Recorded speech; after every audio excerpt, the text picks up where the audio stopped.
I'll record this there.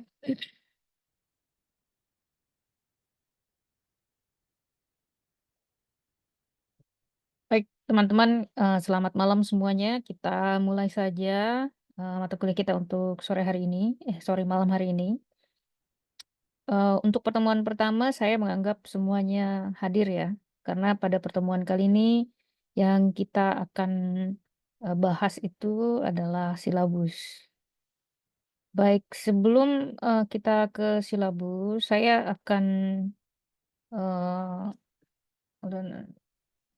Akan ada beberapa hal yang akan saya sampaikan kepada teman-teman semua.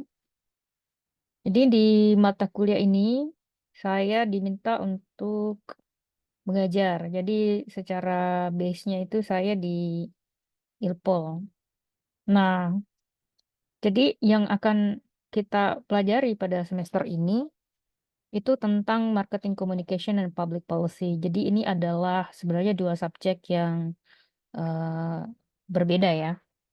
Nah, karena dia merupakan dua subjek berbeda, eee, tidak berarti bahwa kita tidak bisa menggunakan dua subjek ini untuk saling memperkuat atau memahami satu sama lain. Nah, sebelum kita, masuk pada pembahasan, jadi saya izin memperkenalkan diri dulu, saya Asmiati Malik, eee, dosen di Universitas Bakri. Saya mengajar di semester ini, Global Political Economy, kemudian Business to Politics di apa namanya, untuk secara background pendidikan, saya S1-nya Hubungan Internasional, kemudian S2-nya International Studies Economic Management dan, di Birmingham, UK, kemudian S3-nya di University of Birmingham, UK. Um, have I ever, study about, marketing communication? Yes, ketika saya kuliah di Inggris, saya sempat belajar Principle of Marketing, kemudian, Principle of Communications, and then of course karena major saya adalah di International Political Economy, we also study about public policy perspective. Teman-teman jika ingin menghubungi saya nanti bisa email ke asmeti.malik@bakri.ic.id. Jadi kalau rules di dalam kelas saya itu biasanya saya memakai by email. Jadi kalau ada yang ingin ditanyakan silahkan by email. Kemudian yang kedua adalah silahkan Anda teman-teman memilih ketua kelasnya, nanti bisa menghubungi saya lewat email, kemudian nanti akan saya share WhatsApp-nya. Sehingga kemudian komunikasi di kelas kita bisa lakukan dengan baik ya. Atau misalnya saya akan terlambat atau ada hal yang penting yang harus saya sampaikan, jadi lebih mudah untuk mengkomunikasikannya. Silakan bagi yang ingin mengajukan diri, silakan Anda sepakati bersama dengan teman-temannya semua. Nanti kemudian salah satu dari kalian bisa menghubungi saya di email eh, seperti tercantum pada layar ya di asmeti.malit@bakri.ac.id. Jadi itu adalah latar belakang pendidikan, teman-teman. Tentu di mata kuliah ini ada buku yang sebenarnya buku wajib yang harus Anda baca. Nanti saya akan share kepada teman-teman semua. Having said that though, eh, saya pengen merekomendasikan ada beberapa buku yang menurut saya secara standar internasional itu eh, dipakai ya, seperti misalnya Public Policy, Politics Analysis Alternatif ya, by Michael E. Croft dan Scott Furlong. Ini dipakai di Chicago, University of Chicago. Jadi Harris School of Public Policy di Chicago itu memakai uh, buku ini. So I think that is very good quality book. Kemudian teman-teman selain itu Anda juga bisa memakai untuk setidaknya memahami tentang pendekatan apa yang dimaksud dengan public policy. Jadi karena kalau kita lihat subjeknya ini adalah dua pendekatan yang berbeda ya. Jadi kalau di dalam ilmu ekonomi itu kita, kalau particularly in my class itu saya mengajar political economy. Jadi dia adalah intersection atau campuran antara ilmu ekonomi and politics. So I think you have to able to grasp and understand two parts, pendekatan dari public policy, kemudian tentu marketingnya. Nah, buku yang berikutnya yang I think is quite good for you to read. In fact, it's very good for you to read. Ini dipakai di Oxford University. The Public Policy Processes by Michael Hill and Frederick Farron. This is a very good book, so I recommend you to read. And then the last, I think, is very quite good book. Also dipakai di Harvard University and University of Chicago, which is buku Understanding Public Policy by Thomas Dye. So that is quite good book, a very good book. Ya, ada 3 yang sudah saya sebutkan, itu saya rekomendasikan buat Anda untuk membaca. Where you can get the book? You can find it online, I believe.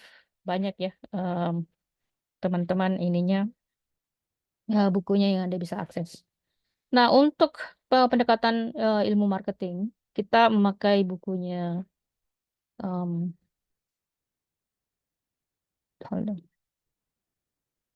Kita akan memakai bukunya Philip Kotler and Gary Armstrong, which is Basic Principle of Marketing. Jadi kalau you study in the UK, particularly like LSE, particularly business ya. Kemudian if you study in Oxford, if you study in Harvard, this is the book that basically they're using. And Philip Kotler juga adalah profesor dari Harvard University. So that's very good book. I believe kalau yang belajar tentang marketing has to know this book. And of course ada juga buku yang cukup bisa Anda pakai. Ditulis oleh Philip Kotler, Hermawan Kertajaya, dan Iwan Setiawan. It is basically Marketing 6.0. So of course marketing processes, the traditional marketing essentially has changed ya. Masyarakatnya berubah, toolsnya berubah, penyampaiannya berubah, tekniknya berubah, karena kita semakin advance. So I think that's a book that basically you can use. If you have any questions, you can ask questions. Otherwise, I'm gonna move to bagian berikutnya.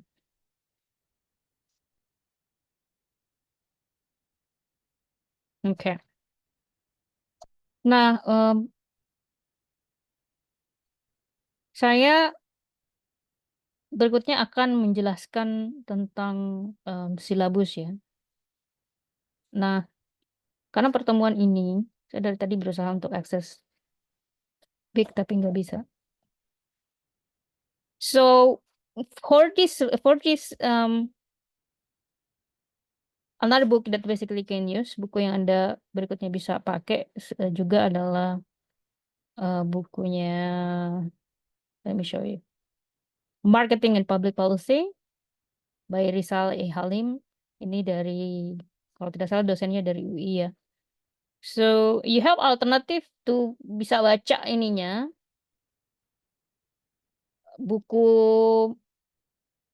bahasa Indonesianya, tapi kalau kalian pengen misalnya baca buku versi internasional yang dipakai di Universitas Top ya, silakan Anda seperti tadi yang sudah saya paparkan sebelumnya. Teman-teman, saya berharap nanti yang ketua kelas akan menghubungi saya karena untuk pembagian kayak materi, silabus dan sebagainya itu akan saya undang masuk ke Google Class. So hopefully your friends or your representative akan menghubungi saya jadi saya bisa dengan mudah membagikan slide itu. Oke. Berikutnya, so this is the book that we're using, Marketing and Public Policy. You can find it in the bookstore. It's published by Gramedia. It's bahasa Indonesia, so it's supposed to be easier for you to understand. So let's go back to the syllabus. So mata kuliah ini tuh 3 SKS ya. Yang mengajar tentu mungkin di kelas yang berbeda ada beberapa orang seperti Dion Wardoyo, Ibu Nanda, kemudian Ibu Dian. Dan apa sih tujuan dari mata kuliah ini? Jadi teman-teman, kalau kita bicara tentang marketing communication, so basically it's marketing. Marketing itu dari bahasa market and ing. Jadi dalam bahasa Inggris itu gerund. Nah, so if you understand the market, kalau kalian memahami apa itu pasar, that is the way, itu sebenarnya esensinya orang belajar tentang marketing. So communication is how you use to transferring, bagaimana Anda mentransfer informasi itu kepada pasar sehingga pasar itu kemudian mengetahui maksud dari informasi yang ingin Anda sampaikan. Nah, sementara kalau public policy itu adalah kebijakan yang dibuat oleh pemerintah berdasarkan kontrak sosial. Jadi yang disebut dengan public policy itu harus didasarkan pada pendekatan public choice. Jadi masyarakat memilih kemudian dia dijadikan sebagai kebijakan publik. Nah, Yang bertugas untuk mengambil kebijakan publik itu adalah pemerintah. Nah, ada dua hal yang bisa dilihat dari mata kuliah ini. Pertama adalah bagaimana pemerintah mengambil kebijakan, kemudian kebijakan tersebut bisa diterima dengan baik oleh masyarakat, ya. Jadi contoh seperti ini, pemerintah membuat kebijakan untuk membuang sampah pada tempatnya. Nah, of course pasti kan ada pendekatan eh, komunikasi ya. Bagaimana pemerintah mengajak misalnya masyarakat untuk Anda membuang sampah itu pada tempatnya. Bagaimana merubah dari persepsi customer, perilaku atau behavior dari customers itu, perilaku dari masyarakat itu bisa dilihat dari perspektif public policy dengan eh, marketing communication. Biasanya sih kalau di American School itu atau universitas di Amerika itu mereka memakai pendekatan yang disebut dengan social marketing, jadi bukan marketing communication. Jadi mereka tuh lebih kepada bagaimana pemerintah ketika mengambil kebijakan, kebijakannya itu bisa diadopsi secara cepat, sehingga tidak menyebabkan ekses biaya yang harus dikeluarkan. Saya berikan contoh misalnya nih ya, di Indonesia itu kita kalau dilihat secara data, eh, jumlah perokok di Indonesia, ini data saya tidak tahu apakah sudah ada perubahannya. Dari 10 orang laki-laki di Indonesia itu 9-nya perokok. Jadi dan rokok ini kan dia memberikan dampak eh, kesehatan yang luar biasa. Jadi ketika Anda buka rokok itu di apa namanya di bungkusannya itu kan ada biasanya gambar yang mengerikan ya. Dan kan ada peringatan rokok bisa menyebabkan penyakit, kerusakan dan gangguan dan sebagainya ya. Tapi yang menjadi pertanyaan adalah apakah benar dengan diwajibkannya perusahaan untuk let's say put that sign ya, menaruh sign itu, kemudian menaruh peringatan itu akan berpengaruh terhadap persepsi customers melihatnya. Jadi kalau misalnya pemerintah mengambil kebijakan itu, ternyata in fact orang tidak terlalu terpengaruh dengan gambar itu dan peringatan itu, berarti kan ada sesuatu hal yang harus kita evaluasi. Nah, penyampaiannya itu, mediumnya itu, dan materi yang akan disampaikan itu, itulah yang dipelajari dalam marketing communication and public policy. Jadi ada dua hal yang perlu Anda ketahui, which is basically principle of marketing itself, kemudian public policy itself. Baik, tentu eh, tujuan utama ya dari mata kuliah ini tentu adalah kalian bisa memahami secara teoritis pendekatannya. Em, Dan tentu ini yang dibahas adalah secara mendasar ya. Jadi menurut saya penting buat Anda mengetahui setidaknya sedikit membaca atau background tentang marketing, principles of marketing, kemudian of course public policy itself. Jadi kebijakan publik itu biasanya di Indonesia itu masih relatif baru ya. Kalau di Indonesia itu biasanya yang public policy itu dia eh,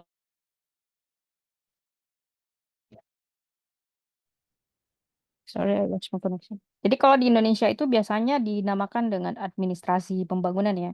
Biasanya itu di bawahnya Polsis. Jadi eh, untuk mengkombinasikan kedua mata kuliah ini, I think that's a very good idea. Oke, teman-teman,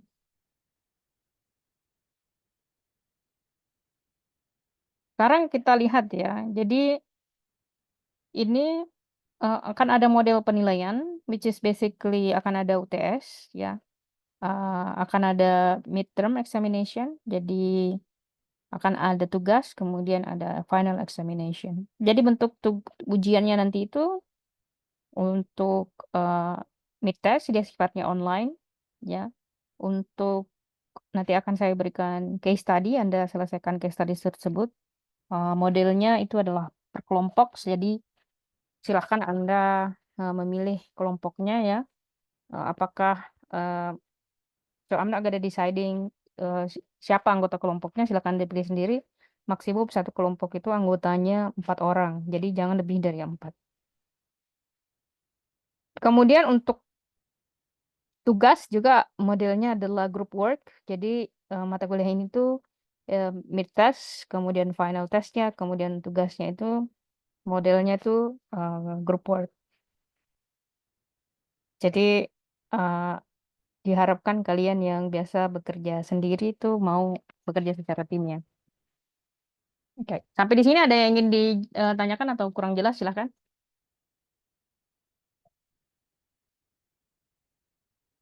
Jika tidak ada, saya lanjutkan ya. Ya, silahkan.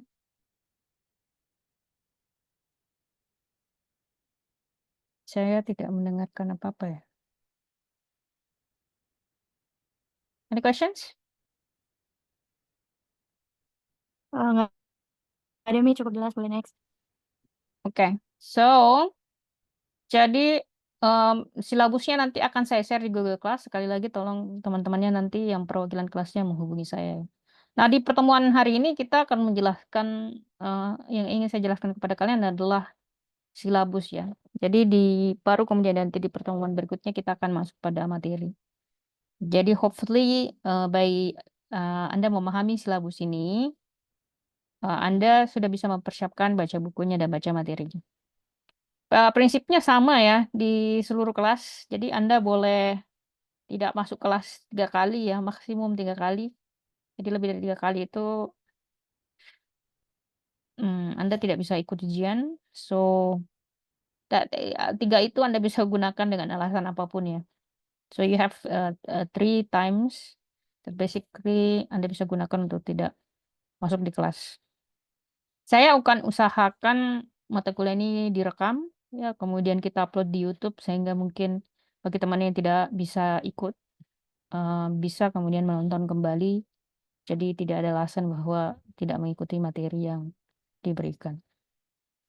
Jadi untuk minggu depan kita akan belajar tentang prinsip mendasar dari marketing ya. Kembali pendekatan bukunya Kotler tadi, dan tentu kita akan belajar sedikit dasar tentang public policy. Nah, di dalam public policy itu turunannya, karena Anda anak komunikasi, kalian perlu memahami yang disebut dengan bagaimana proses pembuatan kebijakan. Nah, pembuatan kebijakan itu kalau dalam negara demokrasi, itu secara prinsipal teori itu harus melibatkan 3 hal. Jadi yang pertama itu eh, pilihan itu ada macam-macamnya ya. Pertama adalah ada yang disebut dengan individual choice atau pilihan individu. Nah, ada yang dimaksud dengan personal choice atau pilihan personal. Ada yang disebut dengan societal choice atau pilihan society, pilihan masyarakat. Jadi pilihan individu itu dan pilihan personal itu berbeda. Kalau dia pilihan personal, my personal choice, itu tidak ada hubungannya dengan orang lain sama sekali. So, for instance nih ya, if you coloring your hair, kalau Anda teman-teman mewarnai rambutnya, kalau itu tidak berdampak bagi orang lain, that is personal choice. Ya.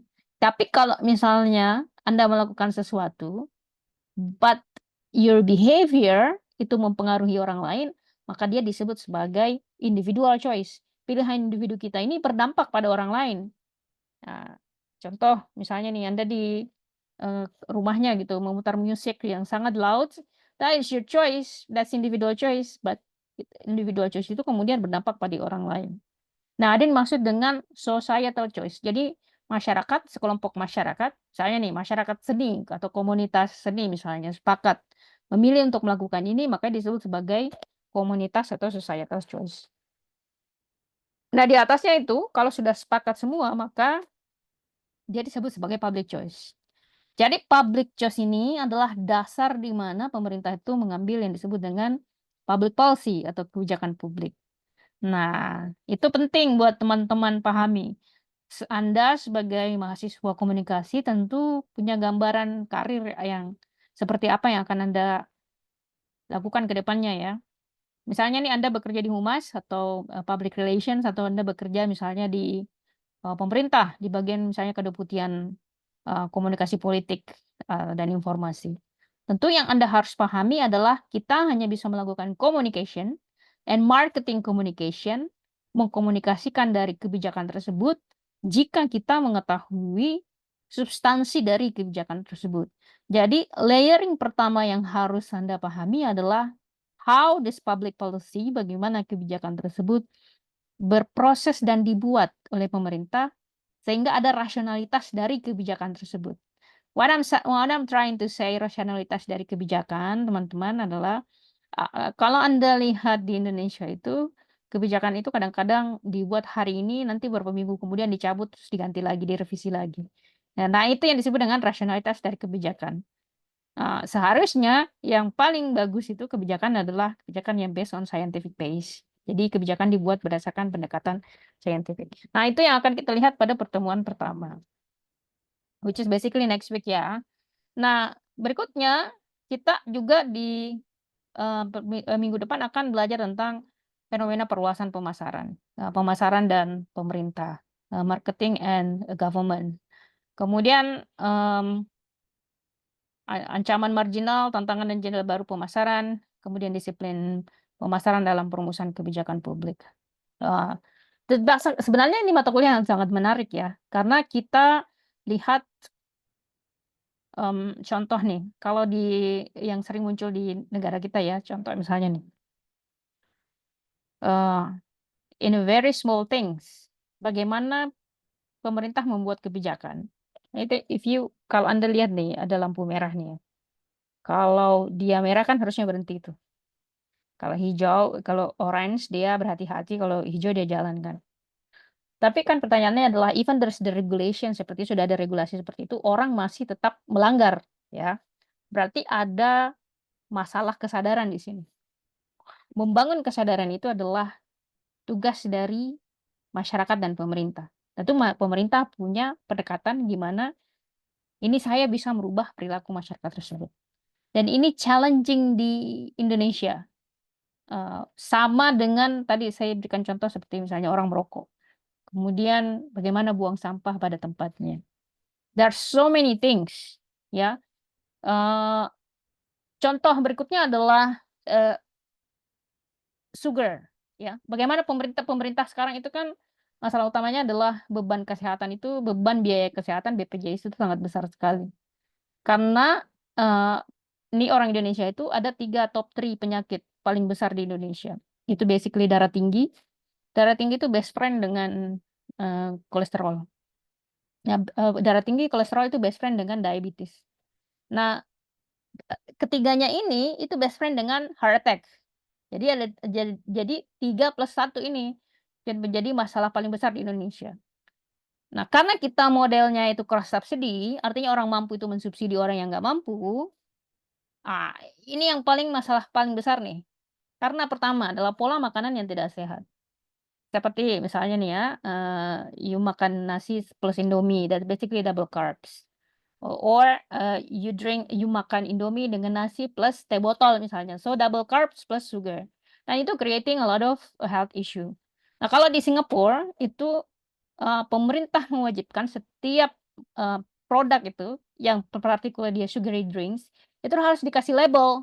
Misalnya dia label A, B, C, D gitu. Kalau D itu sangat tidak dianjurkan atau berbahaya untuk dikonsumsi ya. Bisa dikonsumsi tapi akan sangat merusak kesehatan. Itu biasanya dikasih label berdasarkan dari sugar content-nya. Nah, di Indonesia itu belum kita lakukan, tapi sudah di-encourage untuk menghindari minuman manis.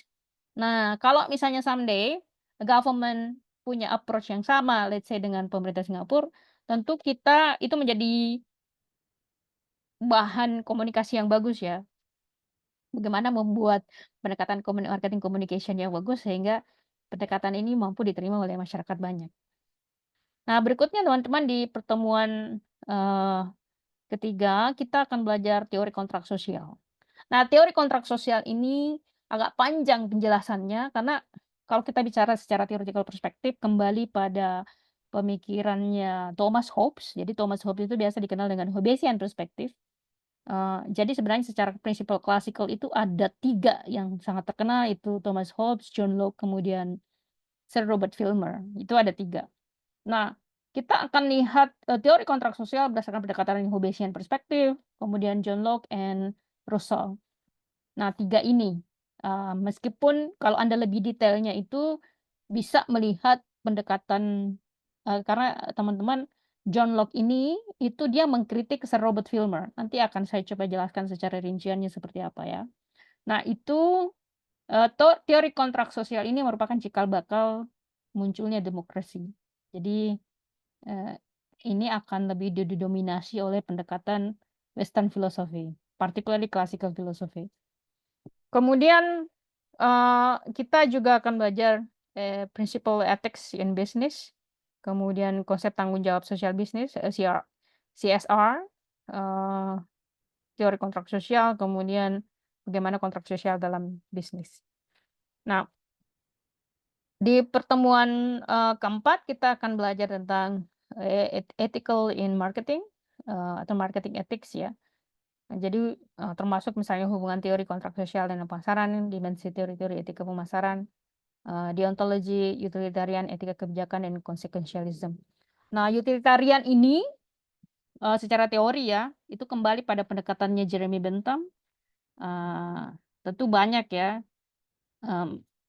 Dan secara filosofikal, kalau dilihat dari turunan teorinya itu masih dari John Locke, Thomas Hobbes, kemudian Sir Robert Filmer, Rousseau, baru kemudian turun ke bawah, diadopsi, maka lahir pendekatan utilitarian perspektif. Tokoh yang paling terkenalnya itu Jeremy Bentham. Jadi biasanya anak hukum itu banyak, terutama anak ekonomi ya, itu juga banyak mengadopsi pendekatan utilitarian. Kemudian pendekatan kebijakan consequentialism juga akan kita lihat pada mata kuliah ini. Berikutnya di pertemuan kelima kita akan lihat belajar tentang pemasaran secara makro, definisi perkembangan pemasaran, kemudian seperti apa sih pemasaran secara makro tersebut. Nah, kebijakan publik dengan pemasaran makro juga seperti apa. Di pertemuan ke-6 teman-teman kita akan belajar tentang masih pemasaran secara makro, kemudian fragmentasi penelitian dari pemikiran masyarakat, pemasaran masyarakat. Sebagai contoh kita akan melihat dari pendekatan let's say ya SDG 17 ya. Karena kalau sekarang tuh yang lebih hype itu, jadi arah pembangunan itu sampai kalau kita lihat berdasarkan basis RPJMN itu 2045 itu semuanya akan berdasarkan pada sustainable economy. So I think that's it quite good for you to understand what is it the basic atau dasar-dasar dari itu semua. Kemudian di pertemuan ke-7 sebelum UTS kita akan belajar stakeholder mapping ya. Jadi kita akan menganalisa kepentingan pengaruh stakeholders. Nah, siapa stakeholders tersebut? Pemerintah yang membuat kebijakan termasuk stakeholders. Any parties that basically affecting by the policy. Jadi semua pihak yang akan terdampak dari kebijakan tersebut disebut dengan stakeholders. Nah, itu yang akan kita lihat. Let's say misalnya kalau pemerintah bikin kebijakan larangan merokok. Siapa yang akan terpengaruh di situ? For sure adalah perusahaan yang menghasilkan rokok ya, the cigarette company. Kedua adalah petani tembakau. Dia pasti akan affected by that. Ketiga adalah orang yang merokok. Pasti juga akan terdampak dari situ. Nah, itu yang harus kita lihat. Apakah kebijakan ini well supported atau didukung oleh stakeholder yang ada di lapangan. Nah, setelah UTS, teman-teman, kita akan belajar tentang the marketing. Jadi konsep dan strategi the marketing, manajemen perubahan, kemudian situasi di mana the marketing digunakan, jenis-jenisnya seperti apa, kemudian selective dan intent sensible. Di pertemuan ke-9 kita belajar tentang perlindungan konsumen. Jadi customers protection. Di Indonesia sudah dilakukan tapi it's not optimal. Jadi for instance, mungkin Anda sering mendengar ya, kenapa Apple itu dia tidak mau masuk di Indonesia. Kalau di luar negeri itu, di Inggris contoh nih ya, kalau kita itu bisa beli barang, produk Apple nih ya, sebulan kita bisa pakai. Kalau kita nggak suka kita bisa kembalikan dengan alasan apapun. Bahkan you don't have to give them any reasons like we just return it, that's okay. Kenapa? Karena trust mereka itu tinggi, level trust-nya tinggi. Kalau di Indonesia Anda ke customer service, most likely they treat you, mereka itu akan memperlakukan Anda itu sebagai penjahat. Ini barangnya rusak, Bapak rusak seperti apa? Misalnya Ibu rusak, Ibu apain barang ini sampai rusak begitu. So they tend to treat you as a person who basically merusak produk itu. Jadi mereka cenderung agak kurang mau mengakui bahwa memang produknya itu defektif. atau biasanya mereka harus cari bukti, minta bukti ya, ini apa buktinya, barang ini tidak dirusak oleh misalnya bapak dan ibu ya. Nah, ini penting, ini perlindungan konsumen ini penting sekali karena ada unsur trust di situ. Jangan sampai hak kita sebagai konsumen itu dihilangkan. Ya. Kemudian eh, berikutnya di pertemuan ke-10 kita akan belajar masih tentang perlindungan konsumen, tanggung jawab, kemudian label peringatan, perlindungan konsumen terutama di era digital ya. Kemudian di pertemuan ke-10 kita akan belajar deceptive advertising, pasar, pemasaran, dan persaingan. Jadi sebenarnya di sini pasar, pemasaran, dan persaingan itu ada 3 kata kunci ya. So basically market and marketing. Jadi market itu place-nya, marketing itu the way ya, you marketing ya, jadi the way bagaimana Anda bisa mencari jalan supaya produk itu diterima oleh pasar, that is marketing. So marketing doesn't have any job to sell the products, but has a job to influence customer to accept the product by value. Nah, kemudian ada competitiveness di situ, ada persaingan, competition. Nah, di dalam hukum ilmu ekonomi, kalau kita bicara secara teori ini sorry, it's a bit deep, neoclassical perspective, itu perfect competition itu hanya bisa terjadi atau pasar persaingan sempurna itu hanya bisa terjadi kalau pemainnya banyak, pasarnya banyak, yang mau beli banyak, jadi dia pada titik yang sempurna. Nah, ini menarik untuk kita bahas nanti di pertemuan ke-11. Kemudian pertemuan ke-12 kita akan belajar masih hal yang sama. Kita lihat dari tinjauan historis, hukum persaingan, antitrust school of thought, kemudian kita lihat persaingan itu dengan menggunakan analisa SWOT ya, strength, weaknesses, opportunities and threat, and of course we also using Porter 5 forces analysis. Sebenarnya ada banyak jenis model untuk kita menganalisa ya. Kita juga bisa pakai pastels untuk melihat secara makronya. Jadi essentially you using a SWOT analysis pastel and then you can use it in a micro perspective by using Porter 5 forces and benchmarking. Porter juga punya model lain seperti misalnya diamond model, which is you can see it in how the state compete. You also using 5 forces to see the company, how's the company compete. And then pertemuan ke-13 kita masih belajar tentang pasar, pemasaran, dan persaingan, which is basically kita melihat beberapa persaingan di Indonesia ya. It doesn't have to be about Indomie or mie gaga, but you can associate it in an international context. And then the last one di pertemuan keempat sebelum kita UAS, kita akan belajar tentang public opinion. Public opinion itu is very important karena banyak sekali kebijakan pemerintah itu yang kemudian dibuat tapi tidak disukai oleh publik, kemudian dibatalkan kembali. Ya itu banyak sekali, terutama kayak kemarin itu contohnya adalah dari Kementerian Pendidikan ya, yang kenaikan biaya UKT itu. So a lot of things, kita coba akan melihatnya satu persatu ya. Mungkin di dalam kronologikal penjelasan saya usahakan untuk lebih straightforward. Kalau saya berbahasa Inggris kemudian Anda tidak paham atau kurang memahami atau tidak secara jelas tersampaikan, you may correcting me, nanti akan saya coba transitioningkan ke bahasa Indonesia karena saya cukup terbiasa dengan memakai ini ya, bahasa Inggris. Nah, teman-teman, itulah materi yang akan kita bahas selama 14 kali pertemuan. Sampai di sini apakah ada yang ingin ditanyakan?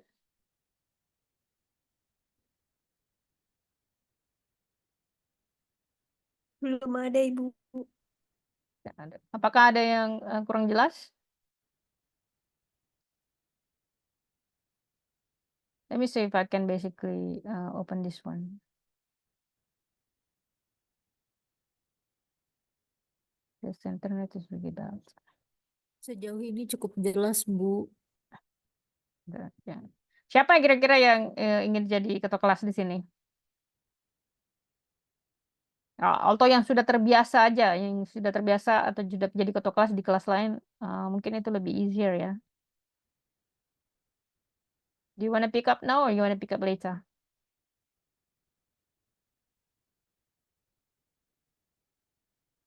So teman-teman, buat kalian nanti silakan saya chat ya. Silakan Anda bisa menghubungi saya di nomor ini ya.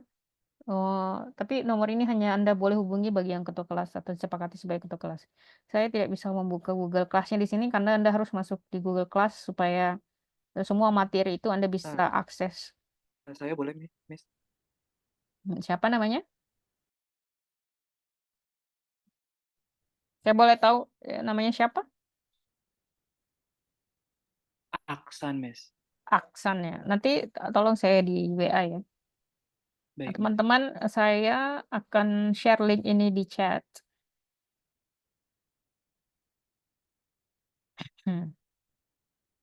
So, hold on.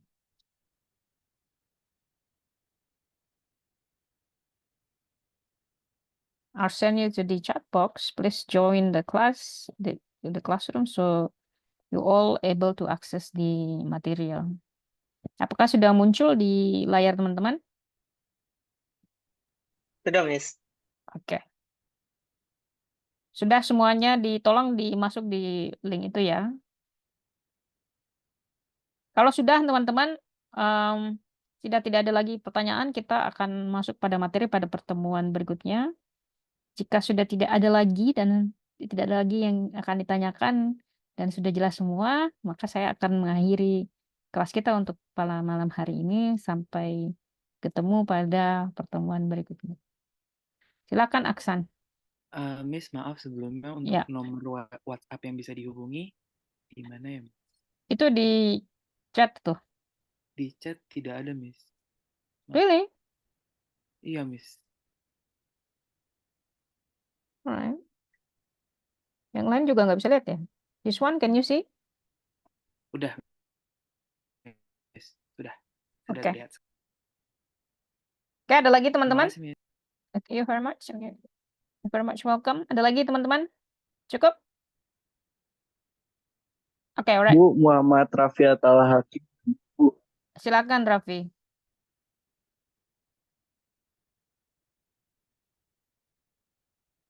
Raffi, you wanna ask something?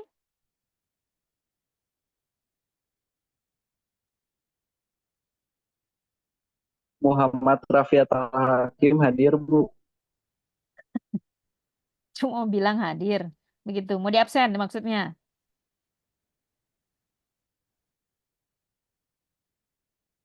Tadi saya sudah bilang ya teman-teman, untuk Iya.